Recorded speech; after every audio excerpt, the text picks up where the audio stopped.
Hello and welcome. ఈ వీడియోలో మనం how things works behind the scenes, like ఒక అప్లికేషన్ ఎలా డెవలప్ అవుతుంది, ఎక్కడ స్టోర్ అవుతుంది, ఎలా ఓపెన్ అవుతుంది, ఎలా ఎగ్జిక్యూట్ అవుతుంది, operating system and processor role ఏంటి, ప్రోగ్రామింగ్ లాంగ్వేజ్ అంటే ఏంటి, ఇంకా compiler, interpreter, servers, data centres, cloud computing, networking, internet, వీటన్నిటి గురించి మరీ డెప్త్ గా కాదు, అలానే బేసిక్స్ కూడా కాదు, ఒక ఇంటర్మీడియట్ లెవెల్లో డిస్కస్ చేసుకుందాం. As a developer or developer లా అవ్వాలనుకుంటున్నా ఇవన్నీ తెలుసుకుంటే better, because when everything works fine అంతా బానే ఉంటుంది. బట్ వెన్ సంథింగ్ బ్రేక్స్ అప్పుడు మీకు ఈ నాలెడ్జ్ డెఫినెట్ గా హెల్ప్ అవుతుంది ఫర్ డీబగింగ్, పెర్ఫార్మెన్స్ ఆప్టిమైజేషన్, ఇంకా for taking better decisions like A programming language use చేయాలి, ఎక్కడ హోస్ట్ చేయాలి, వీటి మీద ఒక ఐడియా ఉంటుంది. ఈ ఏఐ యుగంలో ఏదో ఒక ప్రోగ్రామింగ్ లాంగ్వేజ్ నేర్చుకొని front end or back end developer ఇలా ఒకదాని మీద జాబ్ తెచ్చుకోవడం కష్టం. Those days are done. ఇది నా ఒపీనియన్. జాబ్ రిక్వైర్మెంట్స్ లో చాలా అడుగుతున్నారు, like knowledge on multiple technologies, ఒక అప్లికేషన్ స్క్రాచ్ నుండి బిల్డ్ చేయడం దగ్గర నుంచి క్లౌడ్ లో డిప్లాయ్ చేసే వరకు క్వశ్చన్స్ ఎక్కడి నుంచైనా రావచ్చు. ఈ టాపిక్స్ అన్ని ఒక బేస్ ఫౌండేషన్ లా అనుకోవచ్చు to build something on it. వీటి గురించి మనం స్కూల్ ఆర్ కాలేజ్ లో ఎంతో కొంత నేర్చుకునే ఉంటాం. జస్ట్ వన్స్ రిఫ్రెష్ చేసుకుందాం. ఆల్రెడీ వీటి గురించి డిస్కస్ చేసుకుందాం. ఈ ప్లేలిస్ట్ లో ఉన్న 15 వీడియోస్ యొక్క ఓవర్వ్యూ ఈ వీడియో. ఇక్కడ ప్లేలిస్ట్ లో సపరేట్ గా డీటెయిల్ గా ఉన్నాయి. ఈ వీడియో డిఫరెంట్ ఫార్మాట్ లో, లైక్ ఒక అప్లికేషన్ జర్నీలో ఇవి ఎక్కడ యూజ్ అవుతాయి అనే ఫార్మాట్ లో ఉంటుంది. Okay, let's start.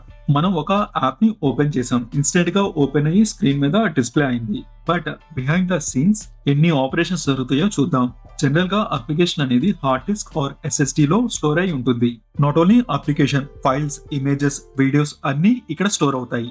ఇవి ఎలా స్టోర్ అవుతాయి అంటే, ఇక్కడ నోట్ ప్యాడ్ ని ఓపెన్ చేసాం, దీంట్లో ఒక క్యారెక్టర్ ఎంటర్ చేసి సేవ్ చేసాం. దీని మెమరీ చూస్తే 1 బైట్ అని ఉంది, అంటే 1 బైట్ అంటే 8 బిట్స్.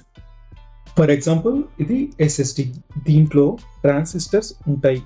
ఈచ్ ట్రాన్సిస్టర్ అనేది 1 బిట్ ఆఫ్ డేటాని స్టోర్ చేసుకోగలదు in the form of electric charge. Transistor లో ఎలక్ట్రిక్ ఛార్జ్ ట్రాప్ అయి ఉంటే 1 తో రీప్రజెంట్ చేస్తాం, and 0 means no electric charge. ఈ రీప్రజెంటేషన్ ని బైనరీ కోడ్ అంటాం. సో 1 బిట్ అనేది స్మాలెస్ట్ యూనిట్ ఆఫ్ డేటా. ఈ సింగిల్ క్యారెక్టర్ ఉన్న నోట్ ప్యాడ్ ని స్టోర్ చేసుకోవడానికి 8 బిట్స్ కావాలి. ఇఫ్ ఇంకో క్యారెక్టర్ ని యాడ్ చేసి ఇప్పుడు దీని మెమరీ చూస్తే 2 బైట్స్ ఉంది. ఇక్కడ ఈచ్ క్యారెక్టర్ కి 1 బైట్ మెమరీ కావాలి. ఇప్పుడు ఈ నోట్ ప్యాడ్ 2 బైట్స్ అంటే 16 బిట్స్ ని కన్జ్యూమ్ చేసుకుంటుంది. సో అలా ఫైల్ సైజ్ ఇంక్రీజ్ అయితే ఎక్కువ మెమరీ కావాలి. SSD లో ట్రాన్సిస్టర్స్ ఉంటాయి. ఇఫ్ హార్డ్ డిస్క్ అయితే ఒక మ్యాగ్నెటిక్ ప్లేటర్ ఉంటుంది. ఈ ప్లేటర్ మీద ఒక మ్యాగ్నెటిక్ రీజియన్ ఉంటుంది. దీని మీద టైనీ మ్యాగ్నెటిక్ డొమైన్స్ ఉంటాయి. ఈచ్ డొమైన్ 1 బిట్ ఆఫ్ డేటాని స్టోర్ చేసుకోగలదు in 2 possible directions, north to south or south to north. ఒక డైరెక్షన్ ని 1 తో రీప్రజెంట్ చేస్తాం, ఇంకో డైరెక్షన్ ని 0 తో రీప్రజెంట్ చేస్తాం. సో ఇలా ఎవ్రీథింగ్, ఫైల్స్, ఇమేజెస్, వీడియోస్, ఇవన్నీ పర్మనెంట్ స్టోరేజ్ అయిన SSD ఆర్ హార్డ్ డిస్క్ లో స్టోర్ అయి ఉంటాయి. అప్లికేషన్ కూడా ఇక్కడే స్టోర్ అవుతుంది. అప్లికేషన్ అంటే ఏంటి, దీనివల్ల యూజ్ ఏంటి? ఇది ఒక ఇంటర్ఫేస్ లా యాక్ట్ చేస్తుంది between us and computer. For example ఈ 2 నెంబర్స్ ని యాడ్ చేయాలి, దీన్ని కంప్యూటర్ కి ఎలా చెప్తాం? ఇక్కడ క్యాలిక్యులేటర్ యాప్ యూజ్ అవుతుంది. ఈ అప్లికేషన్ ని ఒక టూల్ అనుకోవచ్చు టు కమ్యూనికేట్ విత్ కంప్యూటర్. ఈ క్యాలిక్యులేటర్ యాప్ ని యూజ్ చేసి మనం కంప్యూటర్ మీద క్యాలిక్యులేషన్స్ పెర్ఫామ్ చేయొచ్చు. ఈ అప్లికేషన్ ని ఒక ప్యాకేజ్ ఆర్ ఒక కంటైనర్ అనుకోవచ్చు that contains code. For example ఈ క్యాలిక్యులేటర్ యాప్ ఉంది కదా, ఈ యాప్ ఏ ఆపరేషన్స్ ని పెర్ఫామ్ చేస్తుందో దాని రిలేటెడ్ ప్రోగ్రామ్స్ ఉంటాయి క్యాలిక్యులేటర్ అప్లికేషన్ లో. లైక్ ఎడిషన్ కి ఒక ఫంక్షన్, మల్టిప్లికేషన్ కి ఒక ఫంక్షన్, ఇలా ఉండొచ్చు. ఈ క్యాలిక్యులేటర్ యాప్ అనేది డెస్క్టాప్ అప్లికేషన్. దీన్ని మనం కంప్యూటర్ లో ఇన్స్టాల్ చేసుకొని యూజ్ చేసుకుంటాం. ఇంకా వెబ్ అప్లికేషన్స్ లైక్ facebook.com, వీటిని ఓపెన్ చేయాలంటే బ్రౌజర్ కావాలి. బ్రౌజర్ అనేది డెస్క్టాప్ అప్లికేషన్, అండ్ ఈ బ్రౌజర్ ని యూజ్ చేసుకొని వెబ్ అప్లికేషన్ని యాక్సెస్ చేసుకోవచ్చు. సో ఇలా డిఫరెంట్ అప్లికేషన్స్ని యూజ్ చేసి మనకి కావాల్సిన టాస్క్స్ని కంప్యూటర్తో చేపించుకోవచ్చు. అలాగే మనం కూడా ఒక అప్లికేషన్ని క్రియేట్ చేసుకోవచ్చు as per hour requirement. For example ఒక సింపుల్ యాప్ యువ యాప్ అని ఒకటి క్రియేట్ చేసాం. దీనికి మనం డేట్ ఆఫ్ బర్త్ ఇచ్చి క్యాలిక్యులేట్ బటన్ని ప్రెస్ చేస్తే మన ఏజ్ అండ్ హోరోస్కోప్ డిస్క్రిప్షన్లా ఇస్తుంది అనుకుందాం. ఈ క్యాలిక్యులేట్ అనే బటన్తో మనం కంప్యూటర్కి చెప్తున్నాం ఈ డేట్ ఆఫ్ బర్త్ని ఇన్పుట్లా తీసుకొని ఏజ్ అండ్ హోరోస్కోప్ డీటెయిల్స్ని ఇవ్వమని అవుట్పుట్ లాగా. ఈ క్యాలిక్యులేట్ టెక్స్ట్ అనేది న్యాచురల్ లాంగ్వేజ్. న్యాచురల్ లాంగ్వేజ్ అంటే మోస్ట్ ఆఫ్ అస్ మనందరం అర్థం చేసుకోగలం. మనకి డిఫరెంట్ న్యాచురల్ లాంగ్వేజెస్ ఉన్నాయి like English, Hindi, Telugu etcetera. ఈ న్యాచురల్ లాంగ్వేజ్ని మనం అర్థం చేసుకోగలం, బట్ కంప్యూటర్ దాన్ని అర్థం చేసుకోలేదు. కంప్యూటర్ ఓన్లీ బైనరీ కోడ్నే అర్థం చేసుకుంటుంది. ఇక్కడ కంప్యూటర్ అంటే ప్రాసెసర్ని ఉద్దేశించి మాట్లాడుతున్నాను. ఇక్కడ ఈ న్యాచురల్ లాంగ్వేజ్లో ఉన్న క్యాలిక్యులేట్ అనే బటన్ని క్లిక్ చేస్తే అది బైనరీ కోడ్లో ప్రాసెసర్కి ఇన్స్ట్రక్షన్లా ఎలా వస్తుందో చూద్దాం. జనరల్గా మోస్ట్ ఆఫ్ ద అప్లికేషన్స్ అనేవి ఏదో ఒక హై లెవెల్ ప్రోగ్రామింగ్ లాంగ్వేజ్లో కోడ్ రాసి డెవలప్ చేస్తారు. ఇన్ ద సేమ్ వే ఈ అప్లికేషన్ని కూడా ఒక హై లెవెల్ ప్రోగ్రామింగ్ లాంగ్వేజ్లో కోడ్ రాసి డెవలప్ చేసాం అనుకుందాం. అండ్ ఈ క్యాలిక్యులేట్ బటన్ ప్రెస్ చేసినప్పుడు మన కోడ్లో ఈ button related function are method ఏదో ఒకటి ట్రిగర్ అవుతుంది. ఆ హై లెవెల్ లాంగ్వేజ్ కోడ్ అనేది బైనరీ కోడ్ లాగా కన్వర్ట్ అయ్యి ప్రాసెసర్ మీద ఎగ్జిక్యూట్ అవుతుంది. ఇక్కడ ఈ కన్వర్షన్ని ఎయిదర్ కంపైలర్ ఆర్ ఇంటర్ప్రిటర్ చేస్తుంది. ఇంటర్ప్రిటర్ ఎగ్జాక్ట్ గా కన్వర్ట్ చేయదు, అది డిఫరెంట్ వేలో వర్క్ అవుతుంది. దాని గురించి మనం తర్వాత డిస్కస్ చేసుకుందాం. బిఫోర్ దట్ ప్రాసెసర్ ఈ బైనరీ కోడ్ ని ఎలా ఎగ్జిక్యూట్ చేస్తుందో చూద్దాం. ప్రాసెసర్లో కొన్ని బిలియన్స్ ఆఫ్ ట్రాన్సిస్టర్స్ ఉంటాయి. ఇందాక ఎస్ఎస్డిలో కూడా ట్రాన్సిస్టర్స్ ఉంటాయని చెప్పుకున్నాం కదా, that are use to store data. But ఇక్కడున్న transistors are use to do computation. ఈ ట్రాన్సిస్టర్స్ కూడా వోల్టేజ్ పాస్ అయితే 1తో రిప్రజెంట్ చేస్తాం, పాస్ అవ్వకపోతే 0తో రిప్రజెంట్ చేస్తాం. That is binary code. Binary code అంటే representation of electric charge. Voltage ఉందో లేదో రీప్రజెంట్ చేసే కోడ్ని బైనరీ కోడ్ అంటాం. అంతేగాని ఫిజికల్గా ఇలా 1s అండ్ 0s ఎక్కడ ఉండవు. ఈ ట్రాన్సిస్టర్స్ అన్ని డిఫరెంట్ ప్యాటర్న్లో కనెక్ట్ అయ్యి లాజిక్ గేట్స్ లా ఫామ్ అవుతాయి. Transistors with logic gates computations, logical operations, calculations ఇవన్నీ చేయొచ్చు. ప్రాసెసర్ అనేది బైనరీ కోడ్ అంటే వోల్టేజ్ని అర్థం చేసుకుంటుంది.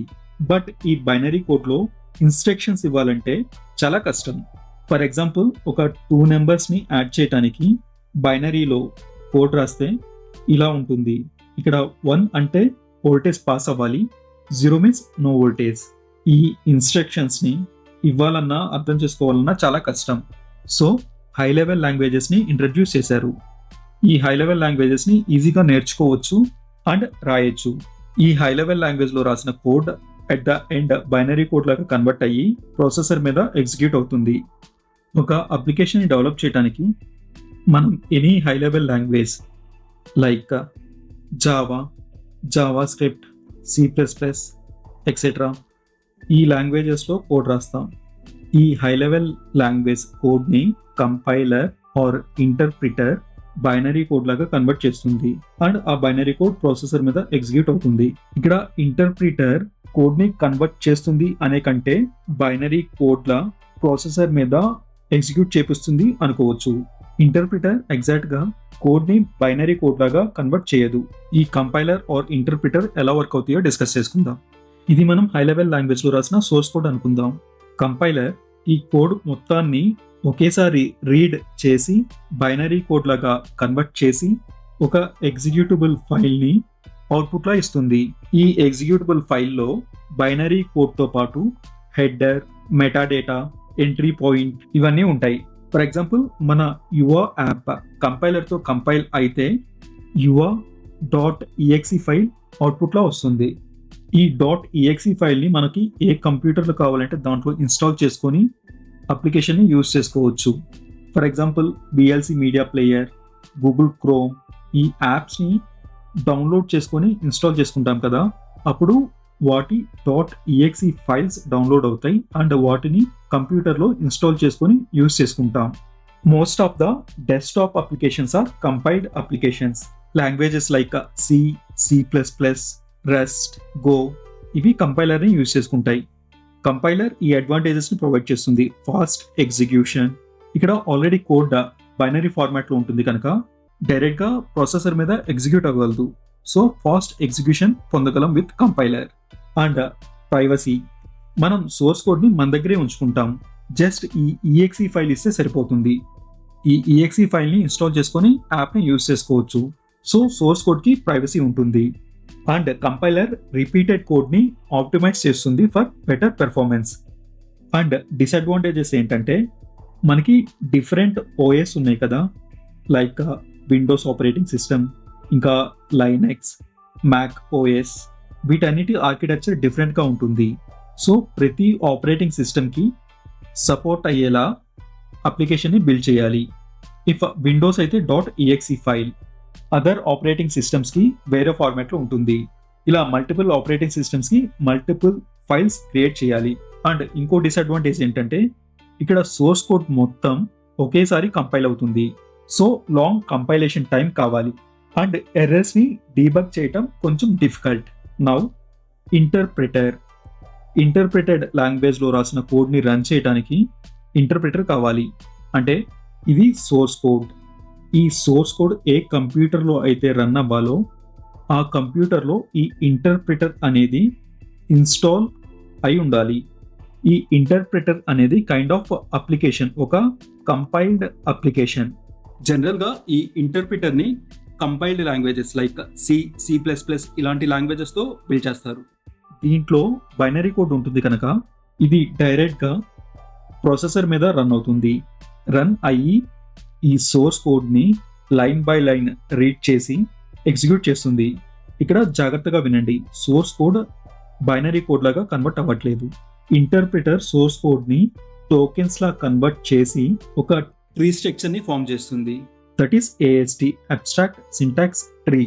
ఇంటర్ప్రిటర్ కోడ్ ఆల్రెడీ ప్రాసెసర్ మీద రన్ అవుతుంది అండ్ ఇంటర్ప్రిటర్లో ఉన్న కోడ్ అండ్ ఫంక్షన్స్ ఈ ASTని రన్ చేసి అవుట్పుట్ని ఇస్తుంది.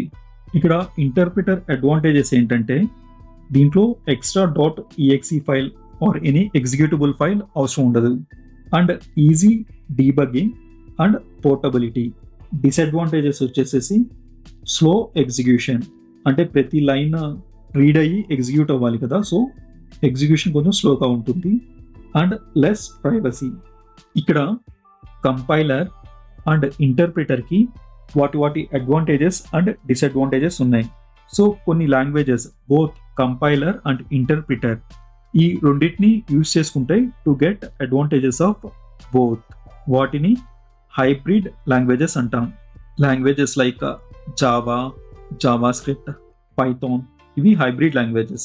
ఇవి బోత్ కంపైలర్ అండ్ ఇంటర్ప్రిటర్ని రెండింటిని యూజ్ చేసుకుంటాయి. సో ఇప్పుడు ఒక అప్లికేషన్ ఎలా క్రియేట్ అవుతుందో, ఎక్కడ స్టోర్ అవుతుందో అండ్ ఎక్కడ ఎగ్జిక్యూట్ అవుతుందో చూసాం.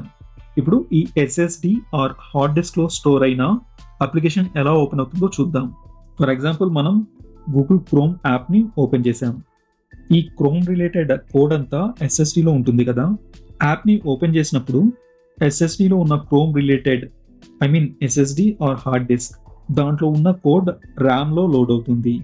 ఇఫ్ స్మాల్ అప్లికేషన్ అయితే కోడ్ మొత్తం లోడ్ అవుతుంది.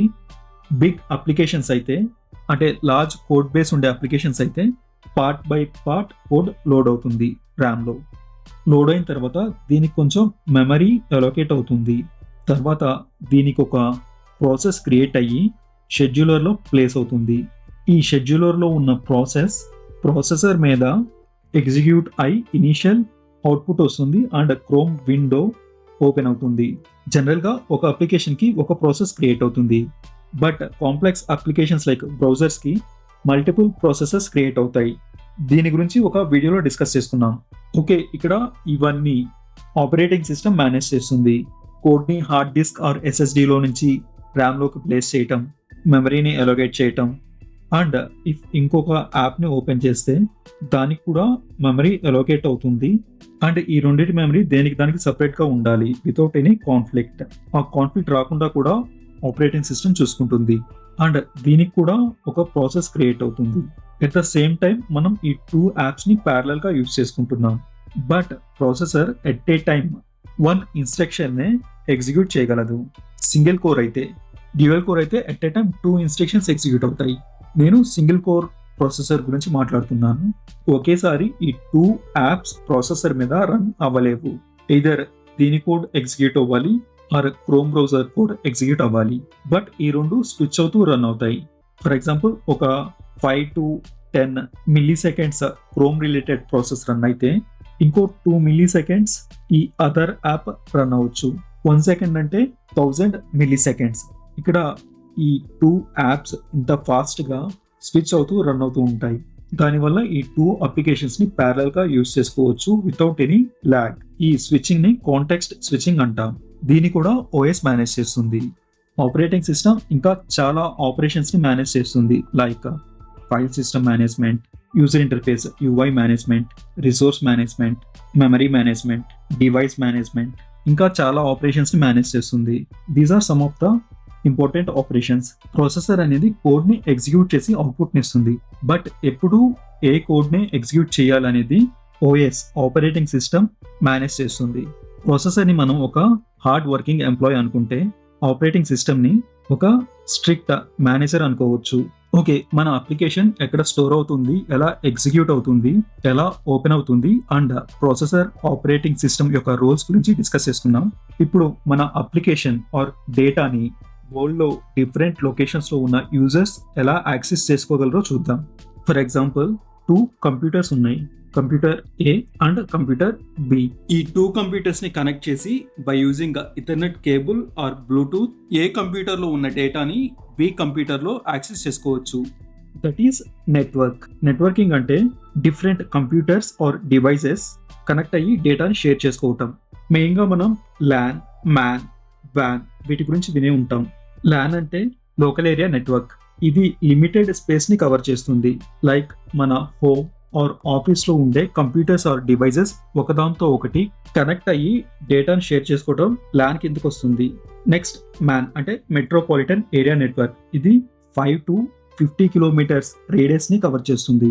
ఇఫ్ ఒక ఆఫీస్కి సిటీలో మల్టిపుల్ బ్రాంచెస్ ఉంటే like branch A and branch B, ఈ డిఫరెంట్ బ్రాంచెస్లో ఉన్న కంప్యూటర్స్ కనెక్ట్ అయ్యి డేటాని షేర్ చేసుకోవటం మ్యాన్ మెట్రోపాలిటన్ ఏరియా నెట్వర్క్ కిందకి వస్తుంది. అండ్ వ్యాన్ వైడ్ ఏరియా నెట్వర్క్. ఇక్కడ డిఫరెంట్ కంట్రీస్, కాంటినెంట్స్లో ఉన్న కంప్యూటర్స్ కనెక్ట్ అయ్యి డేటాని షేర్ చేసుకోగలవు. బెస్ట్ ఎగ్జాంపుల్ ఆఫ్ వ్యాన్ ఈజ్ ఇంటర్నెట్. ఇంటర్నెట్లో 99% ఆఫ్ ద డేటా అనేది త్రూ సబ్మెరైన్ కేబుల్స్ జరుగుతుంది. ఈ cables under the ocean travel అయ్యి డిఫరెంట్ కంట్రీస్ని కనెక్ట్ చేస్తుంది. ఈ కేబుల్స్ ఓషన్ బయటకు వచ్చి ఒక ల్యాండింగ్ స్టేషన్కి కనెక్ట్ అవుతుంది. ఈ ల్యాండింగ్ స్టేషన్ నుంచి via towers, under ground cables data అనేది ఎండ్ యూజర్కి రీచ్ అవుతుంది. This is how internet works. మనం డెవలప్ చేసిన అప్లికేషన్ ఆర్ డేటాని వయా ఇంటర్నెట్ ఈ వరల్డ్లో డిఫరెంట్ లొకేషన్స్లో ఉన్న యూజర్స్కి రీచ్ చేయగలం. ఫర్ ఎగ్జాంపుల్ మనం బ్రౌజర్లో ఒక URL సెర్చ్ చేసాం. బ్రౌజర్ ఒక రిక్వెస్ట్ని సెండ్ చేస్తుంది టు సర్వర్. సర్వర్ రిక్వెస్ట్ని రిసీవ్ చేసుకొని రెస్పాన్స్ని సెండ్ చేస్తుంది. ఈ సర్వర్ ఏంటంటే డేటాని స్టోర్ చేసుకుంటుంది. అప్లికేషన్స్ని కూడా సర్వర్లో హోస్ట్ చేస్తాం. హోస్ట్ చేసి ఒక పబ్లిక్ IP అడ్రస్ ఇస్తాం. ఈ URLతో మన అప్లికేషన్ని యాక్సెస్ చేసుకోవచ్చు. URL అంటే యూనిఫామ్ రిసోర్స్ లొకేటర్. ఇది ఒక unique address to find a resource like a web page.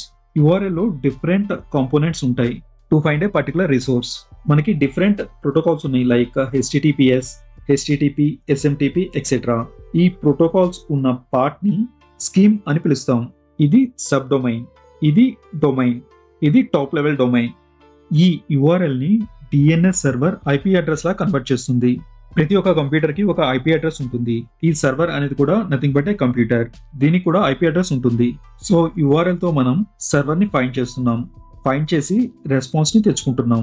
ఇప్పుడు ఇంకొంచెం డీటెయిల్ గా డిస్కస్ చేసుకుందాం. ఇక్కడ మనం మన కంప్యూటర్ నుంచి రిక్వెస్ట్ ని సెండ్ చేస్తున్నాం. దీన్ని క్లయింట్ అంటాం. ఈ బ్రౌజర్ అనేది సాఫ్ట్వేర్. సో దీన్ని క్లయింట్ సాఫ్ట్వేర్ అంటాం. అండ్ ఈ రిక్వెస్ట్ ఓవర్ ద నెట్వర్క్ జరుగుతుంది. ఈ రిక్వెస్ట్ ని వేరే కంప్యూటర్లో ఉన్న ఒక సాఫ్ట్వేర్ ప్రోగ్రామ్ రిసీవ్ చేసుకొని రెస్పాన్స్ ఇస్తుంది. ఈ సాఫ్ట్వేర్ ని సర్వర్ అంటాం. అండ్ ఈ సాఫ్ట్వేర్ ఒక డెడికేటెడ్ కంప్యూటర్లో ఉంటే, అంటే ఈ కంప్యూటర్ పర్పస్ వచ్చేసి only to serve the data అయితే, ఆ హార్డ్వేర్ ని కూడా సర్వర్ అంటాం. So server refers to both hardware and software.